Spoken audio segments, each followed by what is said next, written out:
আমাদের home minister কোথায়? তিনি কি এসেছেন? না। হোম মিনিস্টারকে বলবো, আপনি অনেক ভালো ভালো কথা বলেন, এই ব্যাপারে সুস্পষ্ট অঙ্গীকার আপনাদের কাছ থেকে জাতি চায়। ঠিক। আমরা আর একের পর এক এই খুনের এই রাজত্ব আমরা দেখতে চাই না, এই দর্শনের রাজত্ব আমরা দেখতে চাই না। মানুষ খুনের এই মহামারী আমরা আর দেখতে এই মহানগরীর মানুষ আমরা আর সহ্য করতে পারবো না। এই বিচারের সমস্ত দায়িত্ব সিটিবাসীর পক্ষ থেকে আমি নিলাম। আমি আমাদের শ্রেষ্ঠ আইনজীবী, সুপ্রিম কোর্টের সিনিয়র আইনজীবী, আপনারা আমাদের আইনজীবীদেরকে চিনেন, অ্যাডভোকেট শিশির মনির আছেন, আমি তাকে রিকোয়েস্ট করব এই মামলা পরিচালনার দায়িত্ব নেওয়ার জন্য।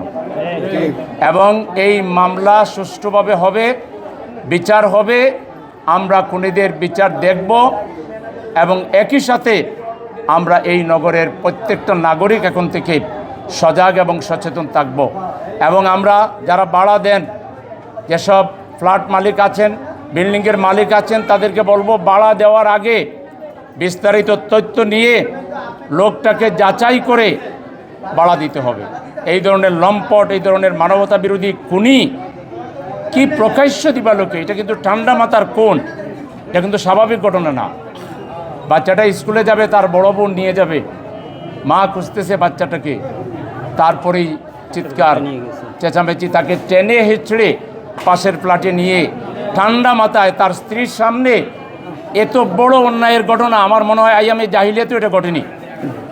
আইয়ামে জাহিলিয়াতকেও হার মানিয়েছে, সীমারকেও এরা হার মানিয়েছে। সুতরাং আমরা পরিস্থিতি নাগালের বাইরে যাওয়ার আগে রাষ্ট্রের সর্বোচ্চ, আমাদের হোম মিনিস্টার কোথায়? তিনি কি এসেছেন? না। হোম মিনিস্টারকে বলবো, আপনি অনেক ভালো ভালো কথা বলেন, এই ব্যাপারে সুস্পষ্ট অঙ্গীকার আপনাদের কাছ থেকে জাতি চায়। ঠিক। কোনো ধরনের কোনো ছল চাতুরি, মোলা ঝোলানোর কোনো ঘটনা আমরা দেখতে চাই না। আমরা পরিষ্কার টাইমলাইন চাই এবং এই সময়ের ভিতরে এই বিচার কাজ শেষ করতে হবে। এই ব্যাপারে রাষ্ট্রের পক্ষ থেকে বিন্দুমাত্র যদি কোনো কার্পণ্য, গাফলতি দেখানো হয়, আমরা জনগণ ঘরে বসে থাকব না। আমাদের এই শিশু হত্যার বদলা নিয়েই আমরা গড়ে যাব। আমরা খুনিদেরকে অনতিবিলম্বে তাদের দৃষ্টান্তমূলক শাস্তি চাই, সর্বোচ্চ শাস্তি আমরা চাই। সর্বোচ্চ শাস্তি যদি ফাঁসি হয়, তাহলে ফাঁসি আমরা চাই। আইন অনুযায়ী সর্বোচ্চ শাস্তি আমরা তাদের চাই এবং এই ব্যাপারে আমরা গণসচেতনতা তৈরি করব। আমরা দেখতেছি গত 1-2 মাসে আইন শৃঙ্খলার যে অবনতি হয়েছে, এখানে দেশে কোনো শাসক আছে, দেশে কোনো আইনের শাসন আছে, এটা আমরা বিশ্বাস করতে পারছি না। আমরা গোটা নগরবাসী চরম নিরাপত্তাহীনতায়, অনিশ্চয়তার মধ্যে আমরা জীবনযাপন করছি। নগরবাসীকে এই অনিশ্চয়তার মধ্যে, এই নিরাপত্তাহীনতার মধ্যে, এই উদ্বেগের মধ্যে রেখে রাষ্ট্রের কোনো উন্নয়ন হতে পারে না। এই রাষ্ট্রে কোনো গণতান্ত্রিক ব্যবস্থা আছে, মানুষের জীবনমানের কোনো নিরাপত্তা আছে, এটা আমাদের চোখে পড়ছে না। আমরা সেজন্য অত্যন্ত উদ্বেগের সাথে এবং বেদনা বিদুর হৃদয় নিয়ে আজকে এখানে এসেছি।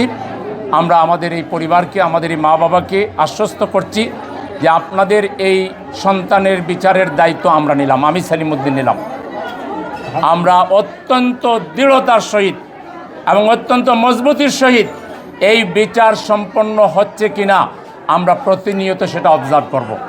আমরা আমাদের মিডিয়ার বন্ধুদেরকে বলবো, এই খুনের বিরুদ্ধে আপনারা একটু আমাদেরকে সহযোগিতা করেন, আপনারা সরকারকে সহযোগিতা করেন, আপনারা প্রতিনিয়ত রিপোর্ট করে এই যে মা বাবা আজকে কি অবস্থায় আছে, আপনারা যদি উপরে যেতে পারতেন তাইলে বুঝতে পারতেন তারা আজকে বাকরুদ্ধ।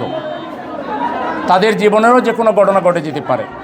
আল্লাহ তাআলা তাদেরকে হেফাজত করুন, তাদের নেক হায়াত দান করুন, তারা যেন তাদের সন্তানদের বিচার, সন্তানের হত্যার বিচার দেখে যেতে পারেন, সেটার জন্য আল্লাহ তাআলা তাদেরকে হায়াত দান করুন। আর আল্লাহর কাছে দোয়া করি, আল্লাহ তুমি